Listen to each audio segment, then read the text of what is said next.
Salut les amis et bienvenue sur KB Trainings dans cette vidéo dans laquelle je vais vous parler de SD-WAN.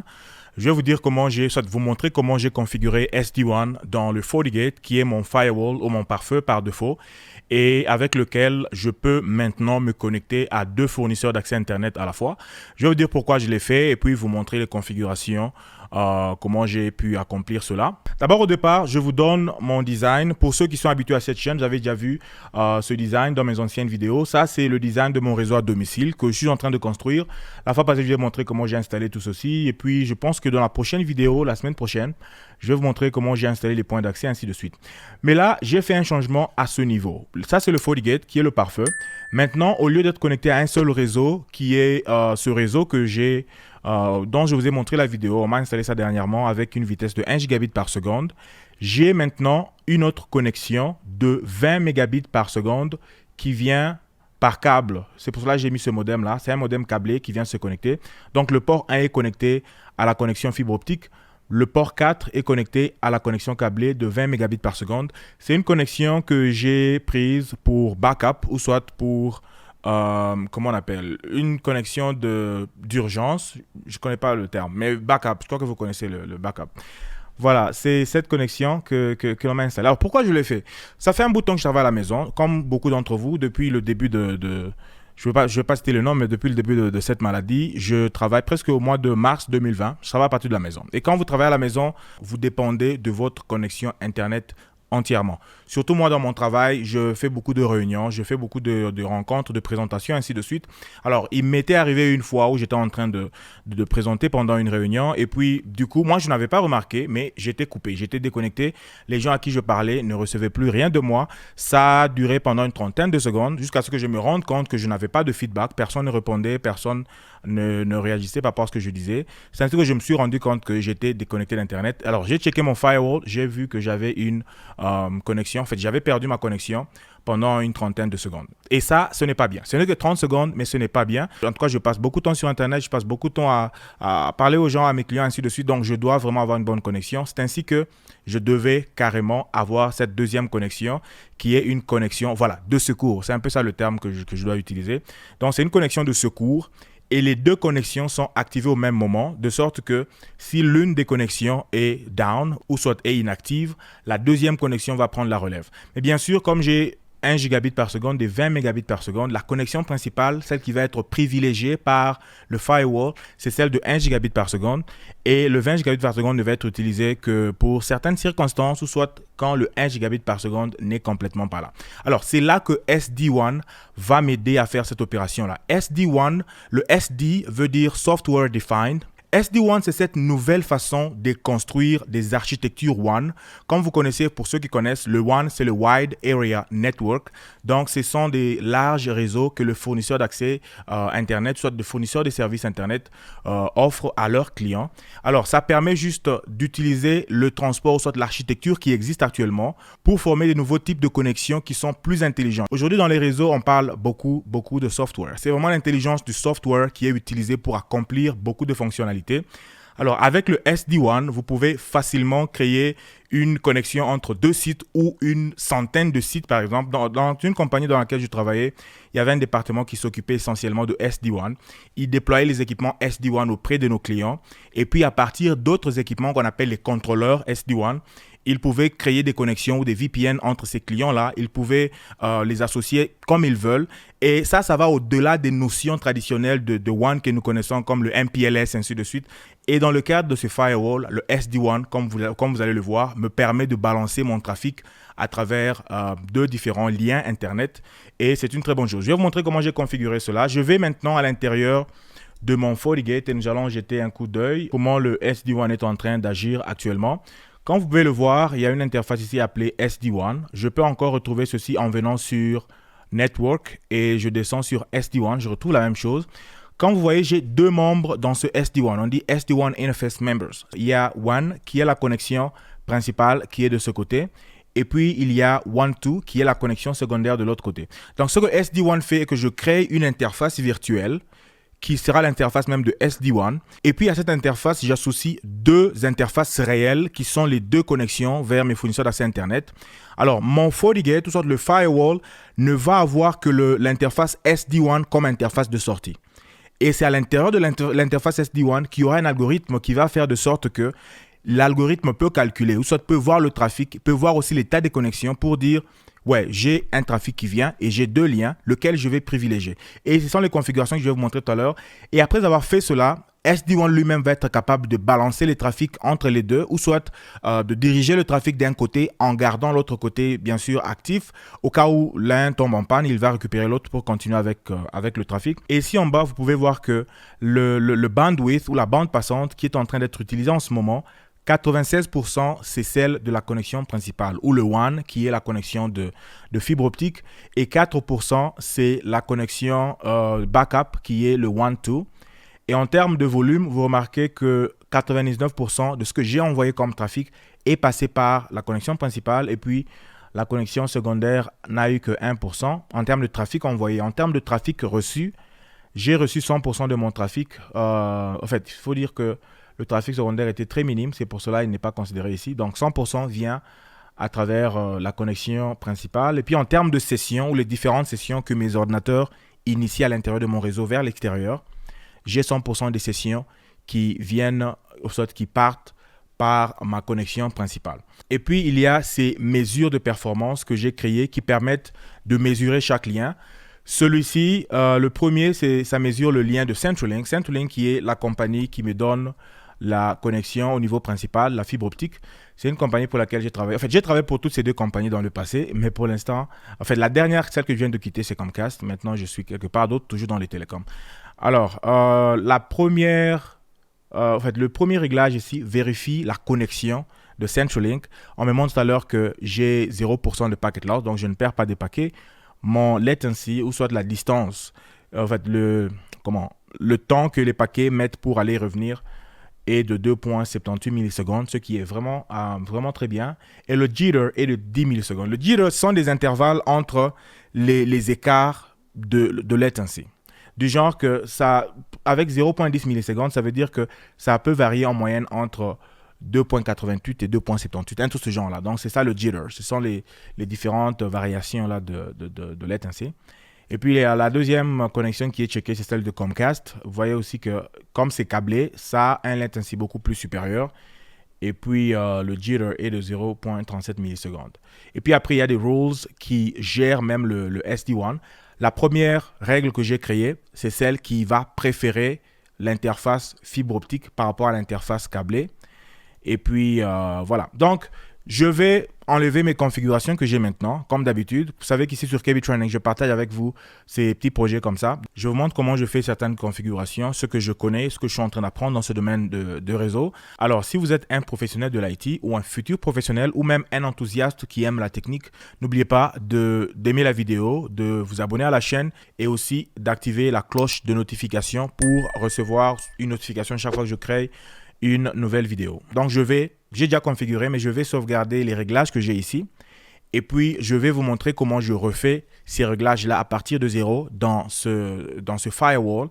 Comme ça, je vais récupérer la connexion à travers mes deux fournisseurs d'accès Internet. Alors, si vous êtes dans votre FortiGate et que vous venez dans Network, si vous ne voyez pas SD-WAN ici, ça veut dire que l'option SD-WAN n'est pas activée. Alors là, il faut aller dans Système et puis aller dans Feature Visibility, ou soit la visibilité de différentes fonctionnalités.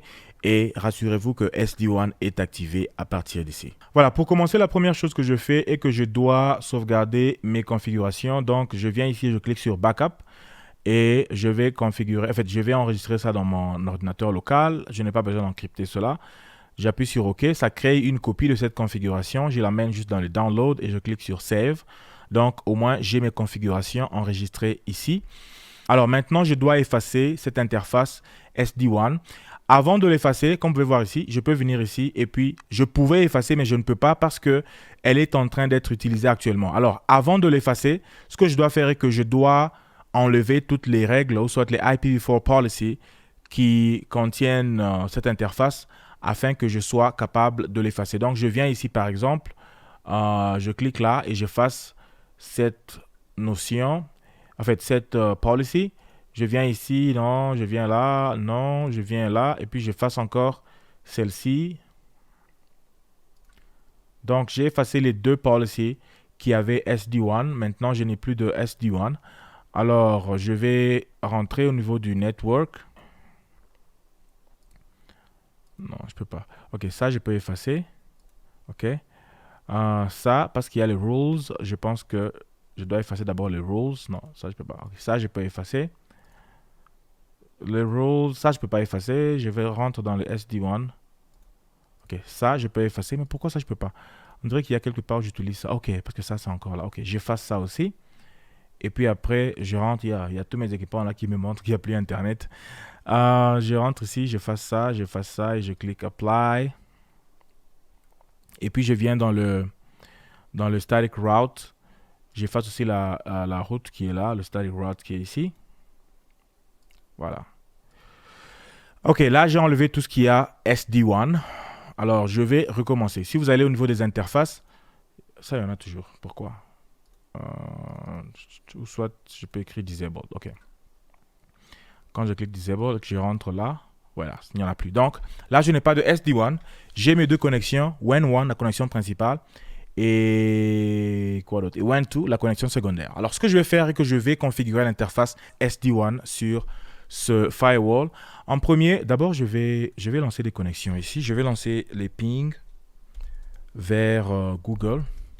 Comme ça, quand je vais être connecté, nous allons le savoir. OK. Pour l'instant, ça ne passe pas parce qu'il n'y a pas de connexion Internet. Alors, je viens dans SD1 et je clique Enable. Et puis, je vais sélectionner les membres que je veux associer à mon interface SD1. J'ai toutes mes interfaces listées ici. Alors, un petit truc en passant. Si vous avez déjà des interfaces qui sont incluses dans d'autres rules ou soit d'autres policies, vous n'allez pas les voir ici. Donc, si j'avais par exemple, comme là, vous voyez l'interface main n'apparaît pas ici. Pourquoi? Parce que si je vais dans IPv4 policy, vous allez voir que main est en train d'être utilisé, ou soit le untagged est en train d'être utilisé dans d'autres policies. C'est ainsi que SD1 ne va pas les voir. Donc, ça m'a beaucoup compliqué quand j'ai commencé à le faire. Rassurez-vous que les interfaces que vous mettez dans le SD1 n'appartiennent pas à une autre policy, ou soit ne sont pas utilisées quelque part d'autre. Alors, je fais Enable. Je viens ici, je choisis les membres. Le premier membre, c'est le WAN, ou soit la connexion. Non, ça c'est untagged. Non, c'est celui-ci. Voilà, le WAN. Et puis le deuxième membre, je n'ai pas besoin de mettre le gateway, ça va être découvert automatiquement. Et puis le deuxième membre, ce sera le WAN2, qui est la connexion WAN2. Et par défaut, vous voyez que je n'ai aucun trafic ici, aucun trafic là-bas, tout est encore down, ainsi de suite. Alors je clique sur Apply. Alors lorsque je fais Apply, l'interface, rentrons d'abord au niveau des réseaux et puis nous allons voir. Voilà, l'interface SDN est là. Alors maintenant, ce que je vais faire est que je vais ajouter une route statique, ou soit ce qu'on appelle le static route. Je viens dans static route et je clique sur New. Ce que je veux est que tout le trafic par défaut aille vers mon interface SD1. Donc, je laisse ici Subnet et puis je clique sur Select Gateway Address. Puis je clique sur SD1. Ça veut dire que tout le trafic par défaut va être envoyé au niveau de l'interface SD1 et je clique OK. Malgré ça, je n'ai toujours pas de connexion ici parce qu'il me reste une autre étape qui est de créer un policy. Alors, je viens dans les policies, je clique sur IPv4. Je crée le premier policy que je vais appeler main to internet, ou soit ça va vers l'internet. Incoming interface, ça vient de main qui est mon réseau principal et puis ça sort vers le SD1. Source, c'est les adresses sources de main et puis la destination, c'est toute destination sur Internet, toujours actif. En termes de services, je prends tous les services sans restriction. NAT, oui, j'ai besoin de NAT et puis tout ceci, j'en ai pas trop besoin et puis je clique sur OK. Avec ça, je crois qu'on a la chance. Voyons voir. Voilà, OK. Là, déjà, je peux me connecter sur Internet et SD1 est utilisé pour me connecter. Tout ce qui va nous rester à faire maintenant, ce sera fignoler un peu ou soit améliorer les configurations de SD1 pour lui montrer comment marcher, comment tester les différentes connexions, ainsi de suite. C'est ce que nous allons faire. D'abord, j'aimerais ajouter une autre policy qui va permettre à mon réseau qui est untagged d'aller vers Internet. Voilà. Et puis, comme source interface, je vais sélectionner untagged port 3, outgoing interface SD1, source temporary untagged. Ça sont mes différentes configurations, mais ça c'est juste la configuration normale d'un IPv4 policy. Alors, interface all, en fait, destination all, service all aussi. Et puis voilà, je crois que c'est tout. Je clique sur OK.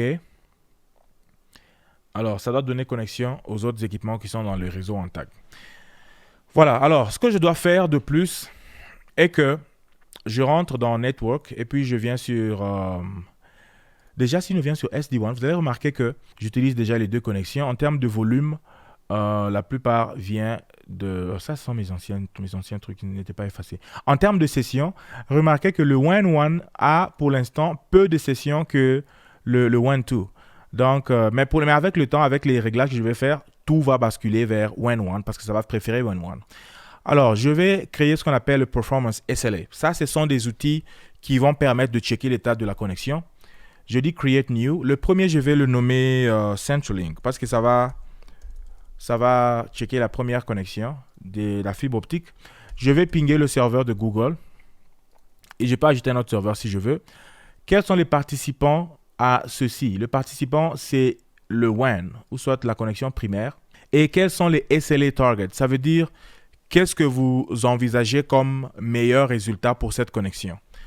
En termes de latency threshold, je veux que ça soit 3 millisecondes. Du genre, si je prends latency comme mesure, lorsque mon latency va au-delà de 3 millisecondes, ça va générer une alerte pour dire que ma connexion ne qualifie plus par rapport à ce que j'ai configuré ici. Le jitter, je peux mettre 10 millisecondes ou soit 15 millisecondes. Et puis, le packet loss, c'est 0. Dès que ça va au-delà de 0, c'est autre chose. Et puis, check interval. Combien de fois nous devons checker la connexion pour savoir si elle est active? 1 seconde. Donc, à chaque seconde, la connexion va être testée. Failure before inactive. Combien de temps doit s'écouler avant que nous considérions cette connexion comme étant désactivée? Nous allons prendre 5 secondes, soit je mets 3 secondes. S'il y a 3 secondes sans réponse, je considère ça désactivé. Restore link. Après combien de secondes on doit restaurer ou soit on doit remettre la ligne en marche? Après 5 secondes. Donc, si après 5 secondes, les tests sont positifs, cette connexion va être remise en marche. Update static route, yes. Donc, quand ce SLA va être activé ou désactivé, ça va jouer avec les lignes ou soit les static routes que nous avons configurées. Donc, si ça ne marche pas, si mes targets ou soit mes cibles ici ne sont pas bien cadrées ou soit ne sont pas correctes, SD1 va désactiver ou soit va changer les static routes afin que cette connexion soit enlevée de ma table de routage. Alors, je clique là et puis je fais OK. Je vais créer encore un deuxième pour mon deuxième fournisseur qui est Comcast. Et puis, je vais pinguer le 75.75.75.75, je crois. Je crois que ça, c'est à eux. Hein. Je vais essayer de pinguer ça ici. Voilà. Ça, c'est quoi? C'est un serveur DNS de Comcast. Donc, je vais l'utiliser comme serveur que je vais pinguer ici. La connexion va être le WAN2. Et puis, le target SLA. En termes de latency, je pense que je vais prendre 40. Jitter. Non. Latency, je peux prendre 15. Jitter, 40. 40, c'est trop. Peut-être 20. Packet loss, 0. Et puis, ici, je laisse 1. Là-bas, je mets 3. Et puis, je vais être comme ça. OK. Voilà, déjà, vous pouvez voir les statistiques qu'on m'affiche ici pour ma première connexion. Le latency est bon, le jitter est bon aussi. Oh, d'ailleurs, le jitter, c'est dans les 0. quelque chose. OK, je ne devais même pas mettre. Donc, ici, je dois mettre 0.15. Voilà. OK, je clique OK. Et puis, ici, je dois mettre 0.20. Puis, je clique OK. Voilà. Donc, il y a aussi les SD-WAN rules que je dois activer. Ça, c'est le rule qui va me permettre de préférer la première connexion. Je viens ici, je dis New. Et puis, je dis Prefer Central Link. Prefer Central Link. Source tout. User, j'ai pas de user. Adresse tout ce qui est sur Internet. Et puis, quelle est la stratégie que je veux utiliser? Best quality, soit la meilleure qualité, ou soit lowest SLA. Et puis, on va vous dire quels sont les membres de cette règle que nous allons créer. Je vais mettre juste le WAN1 comme le seul membre. Et je vais prendre le SLA, le Measure SLA qui est là. Et puis, je clique sur OK. Ça, c'est une règle. Et avec cette règle, le WAN va être préféré par rapport aux autres interfaces. Et si je rentre dans mes sessions, vous allez voir que les sessions vont doucement aller de la connexion 2 vers la connexion 1. Donc ici, nous avons 150, là-bas, nous avons 59. Voilà, c'est en train de descendre petit à petit. Ça tourne toutes mes connexions qui existent actuellement vers la connexion backup, vers la connexion principale. C'est ce qui est en train de se faire. Et puis après quelques minutes, nous n'aurons plus rien dans la connexion backup. Et puis à un moment, je vais vous montrer comment est-ce que je peux désactiver. Je le fais maintenant même là. Je ping Google à partir d'ici. Alors, je vais prendre mon téléphone, je vais aller au niveau du FortiGate et puis je vais déconnecter le lien qui est connecté à la fibre optique. Vous allez voir comment ça va réagir. Voilà. Là, nous avons la connexion primaire. Je vais la déconnecter. Et remarquez, nous n'avons perdu qu'un seul ping et nous sommes en train de continuer le ping avec le backup. Donc, toutes mes sessions sont maintenant orientées vers le backup. Normalement, si j'étais dans une réunion, je n'aurais même pas réagi qu'il y a eu un downtime. Mais vous pouvez voir la différence parce que ici, vous regardez le temps de réponse était 2 millisecondes, ainsi de suite. Et quand on est passé au câble, maintenant le temps de réponse est de 8, 9, ainsi de suite. Donc, nous avons carrément changé. Nous sommes allés vers le câble. Alors, le câble principal est remis en place. Vous pouvez voir que maintenant, les sessions sont en train de retourner vers le WAN1 qui est préférable. Donc, petit à petit, toutes les sessions vont finir par utiliser WAN1. Voilà un peu comment vous pouvez configurer SD-WAN. Pour l'instant, je n'ai créé qu'une seule règle SD-WAN pour juste préférer la connexion principale de CenturyLink. Mais sinon, vous pouvez créer plusieurs règles selon le type de trafic. Vous pouvez dire par exemple que si quelqu'un va sur YouTube par exemple, prends tel lien. Si tu vas sur je ne sais pas quoi, prends tel autre lien. Donc, vous pouvez diversifier et planifier les choses telles que vous voulez selon les différentes règles que vous allez mettre ici. C'est surtout bien pour les business ou soit si vous avez beaucoup de trafic, beaucoup de clients, vous pouvez vraiment les séparer à travers ces différentes règles de SD-WAN, ce qui est une très bonne chose. Alors, c'est ce que je voulais vous montrer aujourd'hui. Merci beaucoup de m'avoir suivi. Si vous avez des questions, n'oubliez pas de laisser en commentaire, bien sûr. Et puis, nous allons nous retrouver dans une prochaine vidéo, toujours avec le même plaisir, sur KB Tronics. Portez-vous bien et bye.